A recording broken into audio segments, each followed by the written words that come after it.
We're in September. Has the economy improved at all since the last time we spoke? No, it has not. Listen, there's all kinds of macro data that says that the economy is barely at stall speed. Of course, you have to believe that macro data in the first place. And as we all know, government fudges those statistics as much as possible on a normal basis. But during an election cycle, they have extra incentive to fudge away. Listen, the economy's not doing very well. We can see that in the services reports. We can see it in the manufacturing reports. We can see it in the import-export data. We can see it all over the place. So no, it's not doing well. And of course, we have a stock and a bond market that are priced for a world of very, very high and rapid growth. That's not the world we're in. So somebody's got this wrong. And of course, that's what you get when you misprice the price of money. Everything gets distorted. Now, I wanted to talk about housing just for a sec, because all over the corporate media, the government, I mean, they're just continually pushing the idea that the housing market is just booming out there. And when I look around, I'm looking at housing almost every day, and I see many areas where the prices of houses are starting to come down and houses are staying on the market longer and longer. When you're looking at the housing market, what are you seeing right now? I'm seeing a number of markets that have rebubbled and are in the process of rolling over. It's a mystery to me why the media or even relatively astute observers are missing the pattern. It's an easy pattern. Prices get really far away from median income. You know, a house has no intrinsic value unless there's jobs there that can support it ultimately, right? Chicago is about to learn that. Detroit just proved that. But you look at some of the hot bubble markets out there, again, which could be Las Vegas, could be San Francisco, Palo Alto, you name it. These are places where the median income and median house price got so far apart from each other that everybody should know what happens next. Spoiler alert, the incomes don't go up. Here's what we saw last time, and here's what we've seen in every bubble asset market ever. First, there's a big speculative fervor. There's all these stories that come out that reinforce the dynamic. You get these really insane prices. Everybody starts justifying, rationalizing those insane prices. The very first thing that gives up is the volume starts to roll over. So all of a sudden you note that not as many homes are being sold. And usually in a real estate market, it's not across the board. We have to look at subsectors. So sometimes the really cheap houses continue to sell well for a while and the expensive ones slow down. So you have to sort of look at the market with a little granularity, but you see at least one or more classes of that real estate market begin to sit on the market longer and longer. And then, of course, the realtors come out and say, there's no worries here because, look, prices are still good. But, of course, prices are the second thing to come down in that story. We saw that happen in Vancouver in fairly spectacular fashion recently, and that's ongoing. Canada's housing market bubbles put the United States ones to shame. They're just like off the charts. Australia, even more off the charts if that's possible. So, yeah, the United States has some bubble markets. They're rolling. I expect that to continue. We're going to see that really pick up steam in the months ahead. And again, it was simply what you get when the Federal Reserve misprices money, and they did it directly, aggressively targeting the mortgage market to drive rates down so that people could, air quotes here, afford more house. That helps to drag prices up. That's a self-reinforcing process. And when that Saturn rocket no longer, is going to be clearing the launch pad, volume goes down first, prices second. You mentioned the Fed, and we know the Fed is looking at the economy. They're looking at unemployment, and they keep looking at inflation target of 2%. Now, I see inflation in different areas. Why is the Fed so concerned about their inflation target? Well, the Fed is targeting inflation because the banking system seems to perform better when you've got a reasonable amount of inflation baked in. And to understand why, you kind of have to understand how the banking system works. Now, most people would think, oh my gosh, if I was a bank, I wouldn't want to loan money and then get it back and have it be worth less, would I? Well, the answer is actually you would. So most people are clueless about how the banking system works. They think, oh, I put $1,000 in the bank and maybe the bank loans 900 of my dollars to somebody else. That's not how it works. The bank loans money to whoever they feel like is a good prospect, and then later they'll find the reserves for that. So when a bank makes a loan, let's call it a $250,000 mortgage loan to somebody, that $250,000 just came out of thin air, right? So that bank is now going to be earning, whatever, we'll make a number up, 3.5% on that. You're like, well, that's pretty good money. But then where does that 250,000 go? Well, it goes right back into a bank somewhere. And then let's just say it goes back into the same bank. The bottom line is that bank could basically loan out that same $250,000 as many times as it has clients that want to borrow that makes sense to the bank, so that when you say, wow, the bank's earning 3.5%, that doesn't sound that great. But if they loan out that same tranche of money 10 times, they're actually making 35% on the same block of money. And so for a bank that manufactures money out of thin air, they need inflation so that the whole system stays stable. The Federal Reserve is not here for your benefit or my benefit. When they say they want inflation, it's not because you need it or I want it. They're doing it for the banking system. The banking system does better. So when we look at it through that lens, the Fed is working really hard to create inflation, but at the same time, they're a little hamstrung because the U.S. government doesn't actually want to report inflation for two reasons. One, higher inflation rate means you get to report a lower real GDP number because inflation is subtracted from GDP to give us the so-called real GDP. And second, cost of living adjustments or COLAs are geared and hinged to inflation. So the Fed has their own little pet version of inflation that they get to track. They call it, the core or personal consumption expenditures. They're looking at a core inflation number. The federal government's looking at CPI. It's all a mess. None of them even remotely track people's actual experience with inflation, which is at least 4 or 5% right now, as far as I'm concerned, unless you live in a major metropolitan area and you're elderly and you are living on you have a lot of prescription medicines as part of your life. You might be experiencing 10% or more inflation if you're renting and have a high medical exposure. So yes, if the Fed wants inflation because it helps banks and helps the exponential loan process continue for a little longer. And you're right. The Fed isn't really working for the people. They're working for banks themselves.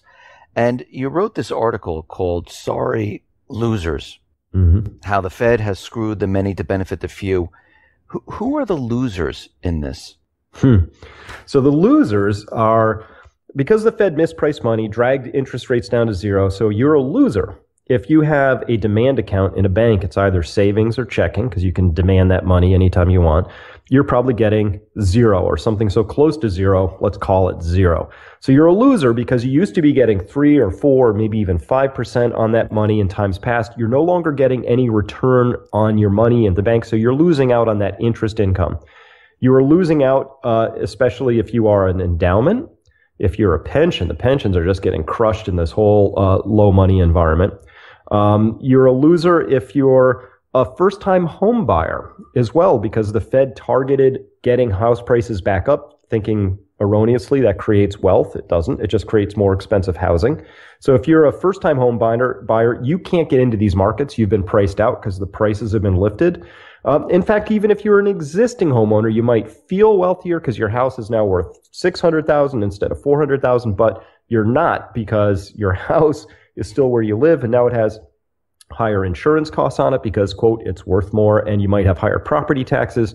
The only way you win in a higher housing price market is if you sell that house, you move to a lower housing price market, and you pocket the difference. Everybody else is actually a loser in this story, even though they feel wealthier. So these are all people. So really, the Fed threw Granny under the bus, said if you're living on a fixed income, if you're a retiree, if you're a saver, if you're somebody who requires a rate of return to meet fiduciary responsibilities on some long dated horizons, endowments, pensions, we're going to target you for losing. This includes all the money in the money market funds. It includes life insurance policy holders, right? So if you have term life, you have a premium. The premium is based on some calculations. If you read the fine print carefully, the life insurance company says, hey, these calculations depend on us getting some sort of a return on this money.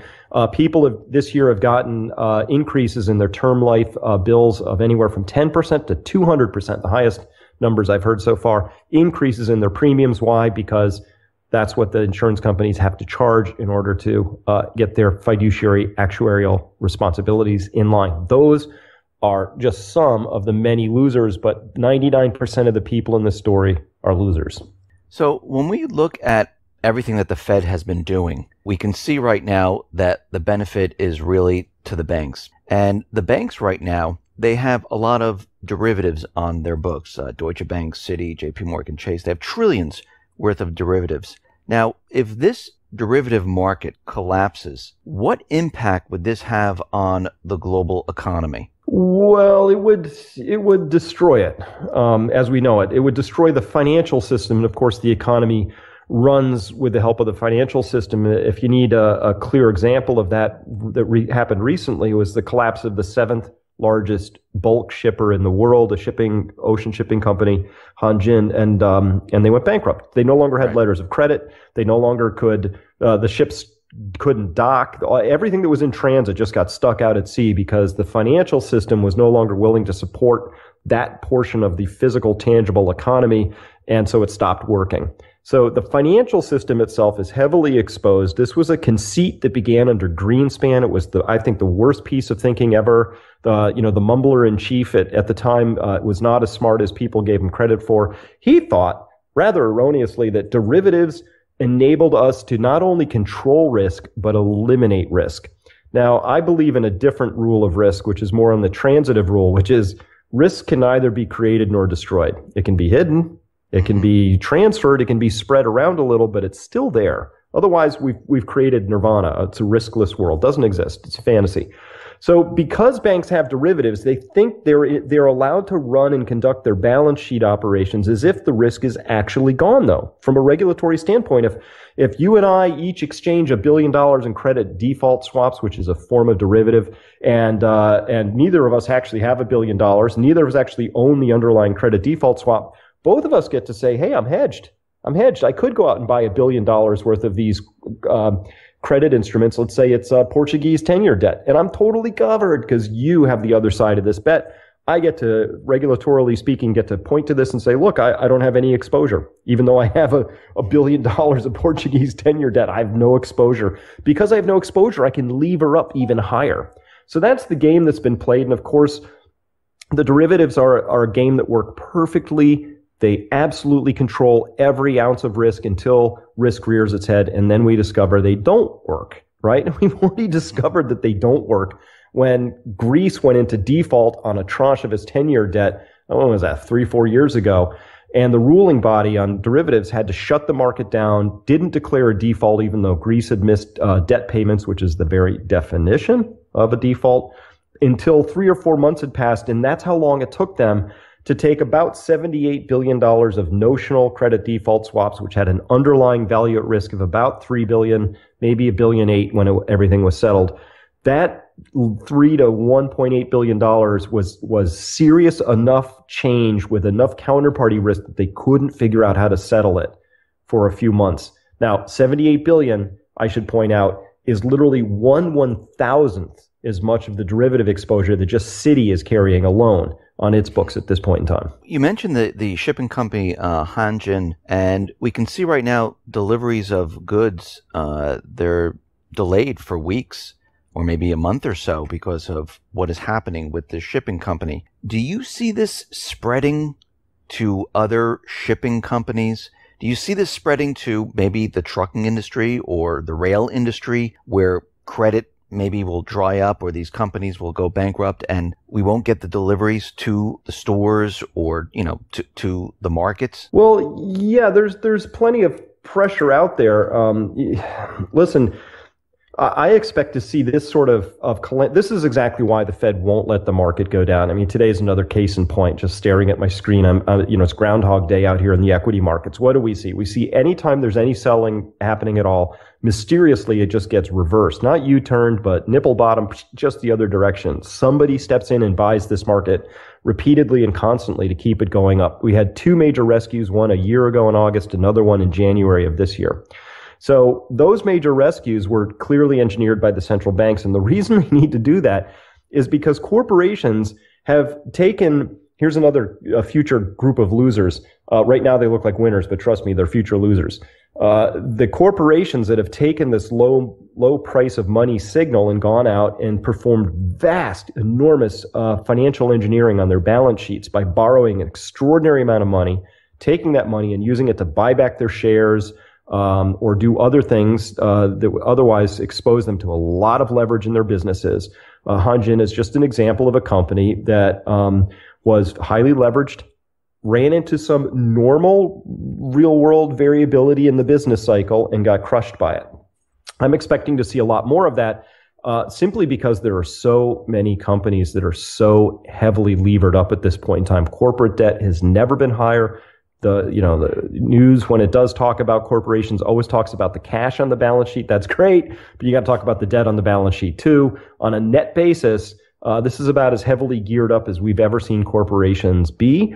And this is all, again, courtesy of the Fed. So when, not if, but when the next business cycle comes along, it's going to run headlong into corporations that have the most amount of debts on the books that we've ever seen. It's going to crush a bunch of them, but don't worry. A lot of credit default swaps have been written against that debt, so the banks are safe. So do you think the banks, you're saying the banks are safe? No, I was being very facetious there. But can't help myself. The banks right now, the Fed and the government, they're all telling us that the banks are fine, that don't worry about it. They're passing the stress test. They're absolutely fine. We all know they're insolvent. But when the banks do fail, should people be worried about their deposits in the banks? Well, absolutely. So let's start at the beginning. I mean, there's still people with money in Greek banks. I don't even remotely understand what they're smoking. Everybody should be out of those banks. And that includes Italian banks and Spanish banks and Portuguese banks. In fact, lots of banks, because the banking system is heavily exposed at this point in time. Now, the extent to which you're safe is the extent to which the government of the country in which you live, so I'll talk in the United States for the moment because it's where I live, the extent to which the FDIC is actually going to honor the deposit guarantees and limits, right? So, if you have over 250,000 in any one single numbered bank account right now, you shouldn't.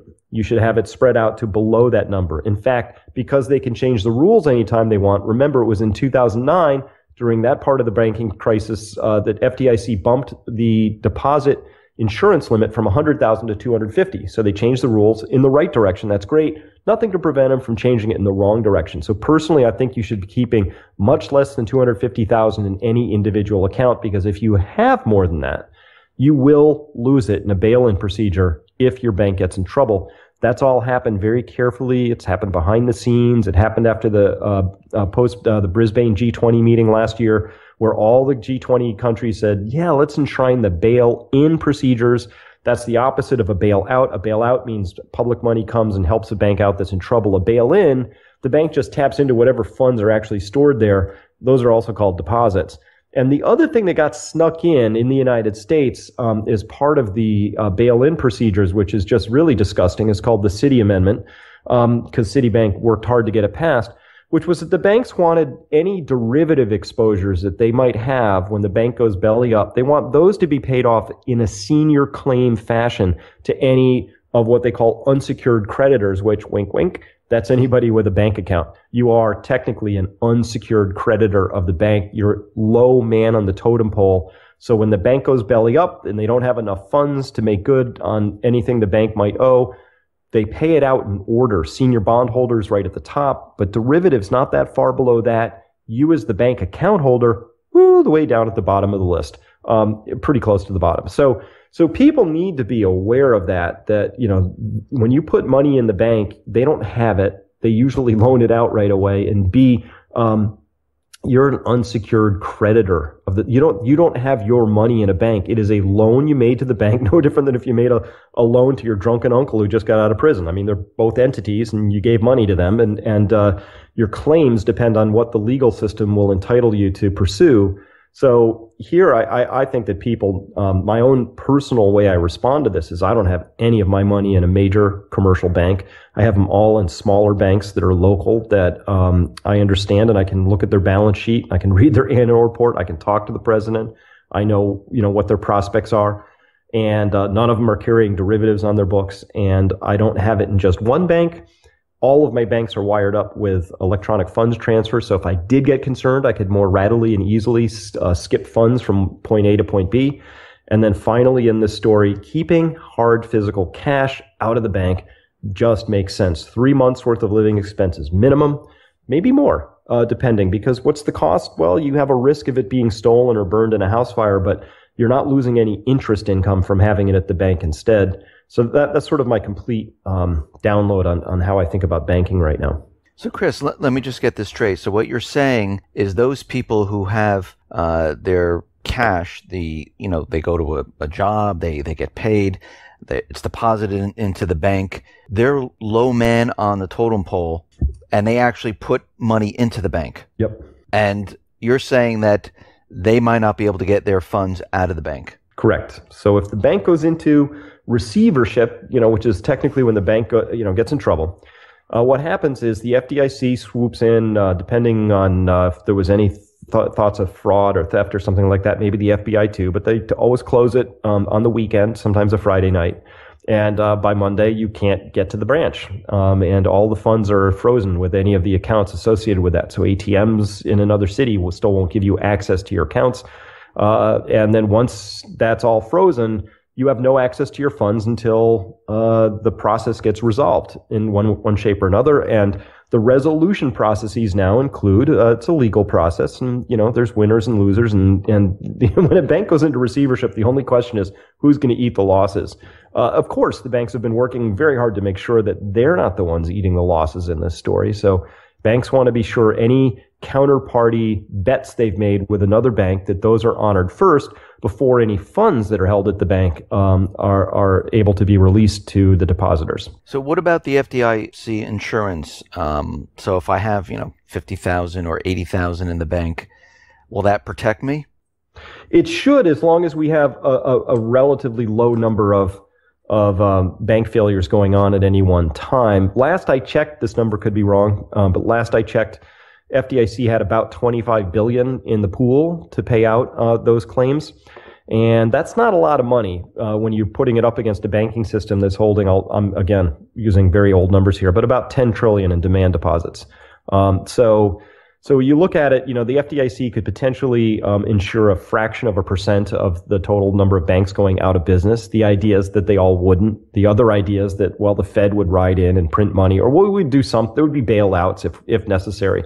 It would be a pretty long road before we got to the point where I think anybody's in real danger of losing sub $250,000 amounts right now. But that could change, and that's why I do what I do. It's why you do what you do. We have to pay attention to this, because you just put one or two key bank failures on the table, and all of a sudden I'm going to be alerting my subscribers to the idea that, hey, this is dodgy. I don't even trust my own local bank. Get some cash out. But guess what we're seeing now? Newspapers are full of opinion pieces by very senior people talking about how we need to move to a cashless society, specifically to prevent you from being able to do what I just said. And we see that all over the place. We see it in Europe.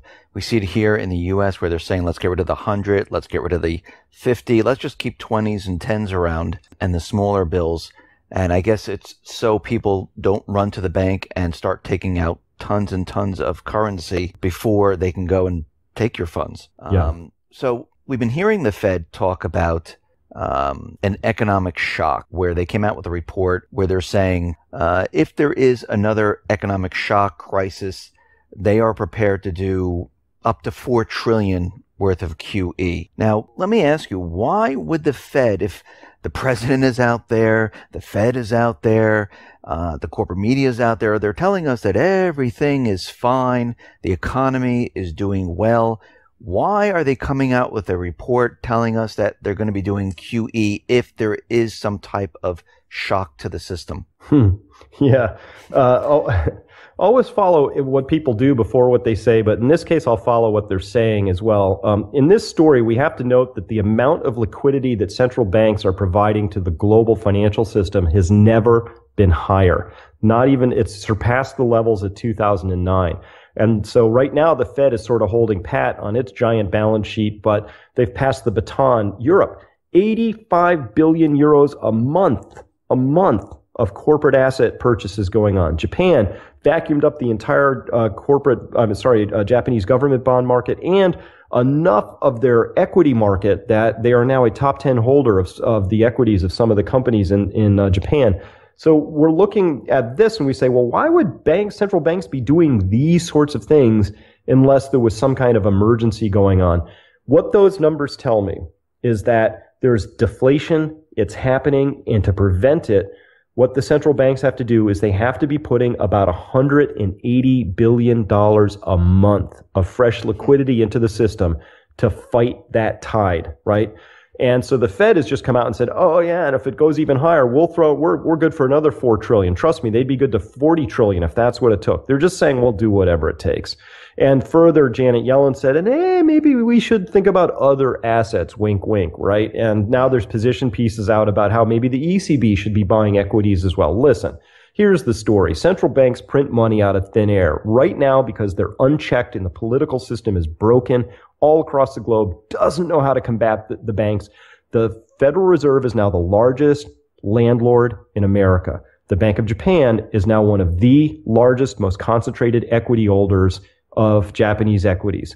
The European Central Bank is by far the largest single holder of corporate debt and also of sovereign debt over there. So the central banks make money out of thin air and they're buying all the real stuff. Just hop, skip, and a jump, carry that story forward a few more years, and we've allowed entities that print money out of thin air to buy up everything that's real, and we all work for them. That's what's actually happening here. It needs to be discussed. Right now, all of the toxic real estate that you're saying back in 2008, which the Fed now has on its books, they own all this real estate. Yeah, $1.78 trillion worth.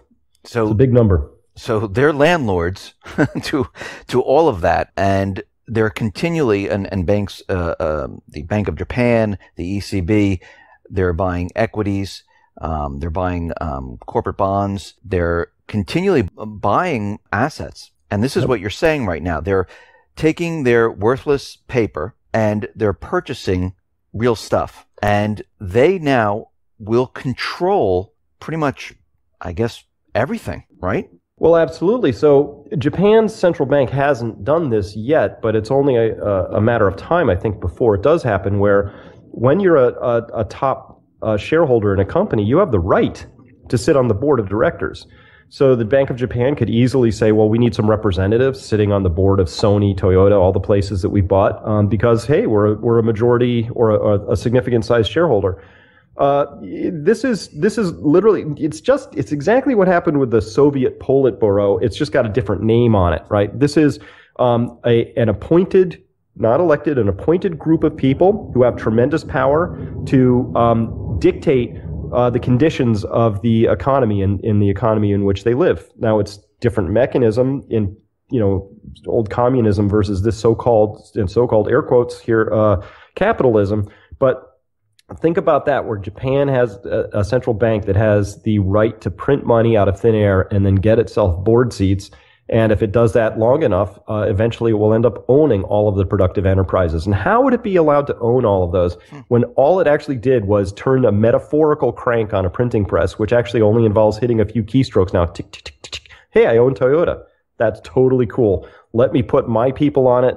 Let me stock the board with all my friends and family, or whatever the process is. It's an astonishing thing that we've allowed banks to get this far into the system, where they are now actively buying the hard, real assets, the productive assets of a nation. They were supposed to just be administering the money supply, and of the mandate, camel nose under the tent style has broadened, but nobody's talking about it. Like, should the Fed be the largest single landlord in America? Does that even make sense? And the answer is no, of course not. Absolutely not. No way.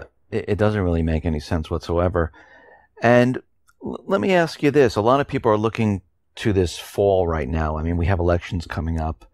We have the economy it's deteriorating. Things aren't getting better. We're looking at GDP, manufacturing, retail, unemployment. A lot of it's manipulated, but we can see that around the world globally, everything is contracting right now. What's your time frame when you look at all this, when do you think that this is going to start rapidly to fall apart? Well, unfortunately, it's an unanswerable question. Fundamentally, this should have fallen apart a long time ago. The truth is that it is falling apart on a real basis. I guess, if I could reinterpret your question, it's when do we see this show up in the prices in the markets? And the answer to that is, I don't know, because the central banks are manipulating these markets very, very heavily. They're distorting them very, very heavily. They manipulate them overtly in ways we understand, covertly in ways that most people are still loath to recognize, but I see it in the tape every day.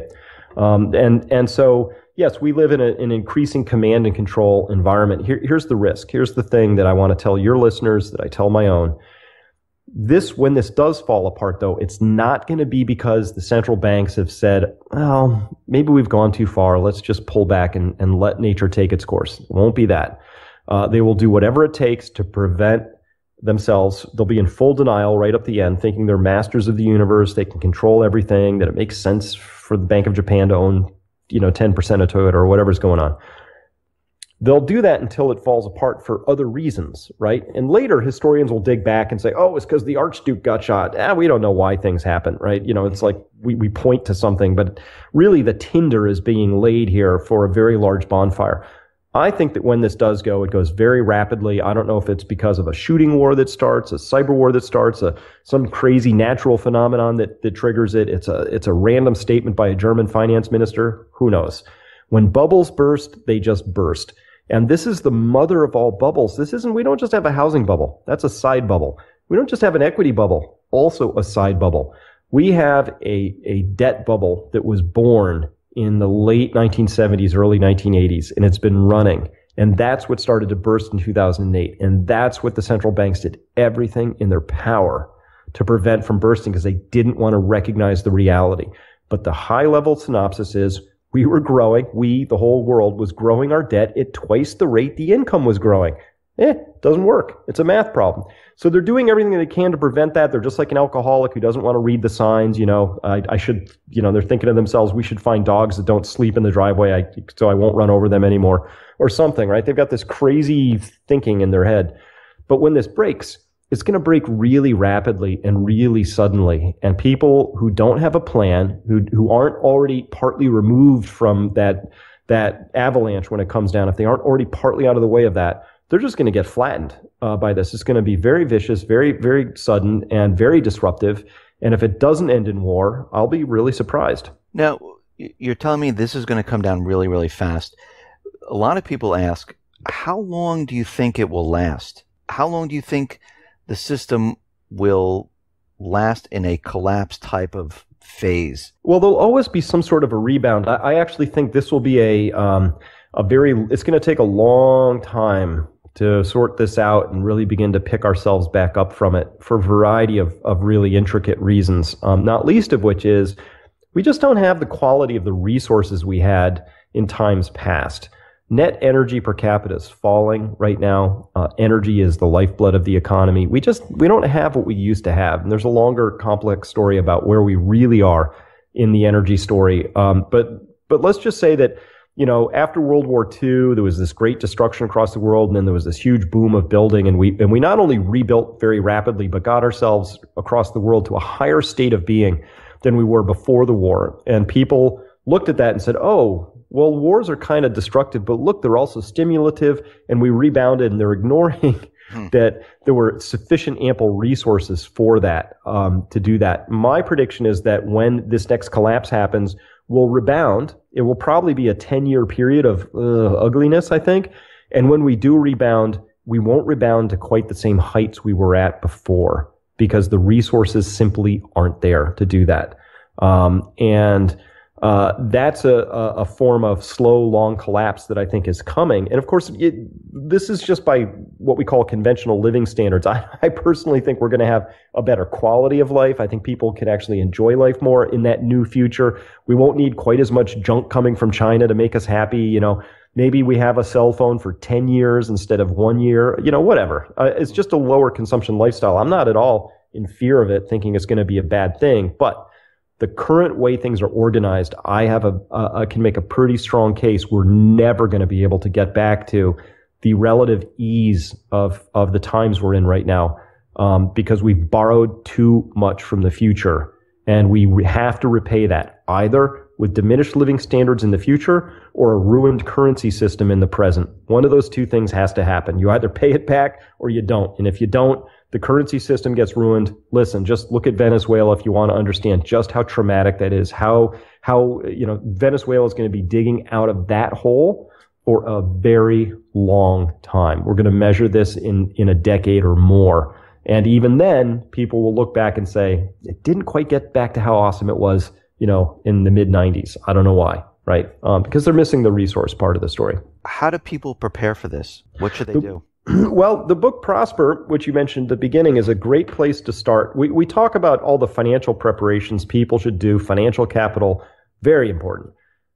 There are 7 other forms of capital that we think people should be building into their lives today, which will, by the way, improve your life today and make you more resilient should certain future scenarios unfold.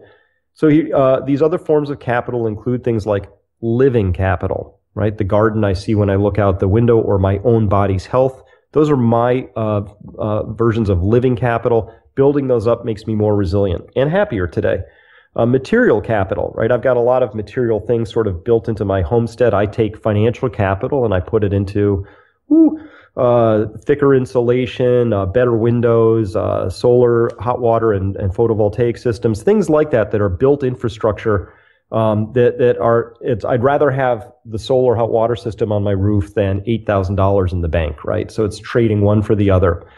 Emotional capital is a softer one that we talk about in there. It's actually the most important one. So I mentioned this is going to be nasty, brutish, and fast, when it does come. People who don't have the emotional resilience to be able to manage that process will find that their reactions to the economic downturn or financial panics, their reactions are going to be what hurt them the most, not the actual downturns themselves. So people who are unprepared, don't have the resilience to, or feel crushed when things happen, don't have a plan. There's lots of things we can do to become more emotionally resilient. And so that's a whole chapter in that book. Social capital, another one, very important, not just how many people you know, but how well. And building your social capital is something that's exceedingly important. And I mentioned, these other 4 forms along with financial capital, because a lot of times people say, Chris, I hear you, talking about being resilient. I've studied it. It takes money. I don't have any. I just mentioned 4 that don't take any money, really, a lot of money. You can build up material capital even just by tapping into the great wall of stuff that's flying by on FreeCycle, or if you're patient on Craigslist. We live in a country that's just awash in stuff, right? So there are ways for people, even without money, who live in cities to build their resilience up. So Prosper is about all the different ways that people can think about building up their own personal resilience across 8 different forms of capital. And if you do that, maybe you'll be like me and my co-author Adam Taggart. We count ourselves as happier, healthier, more well-connected, living more fuller, more enriched lives. We feel connected and alive, and hey, we're more resilient too. So that's been our approach to all of this. It's not, I don't want anybody to do things out of fear. I'd rather have them do them out of the idea that this improves both their current circumstances and possibly their future ones too. Chris, thank you for being on the X22 Report Spotlight. Once again, how can people see your work? They come to peakprosperity.com. That's P-E-A-K, like a mountain peak.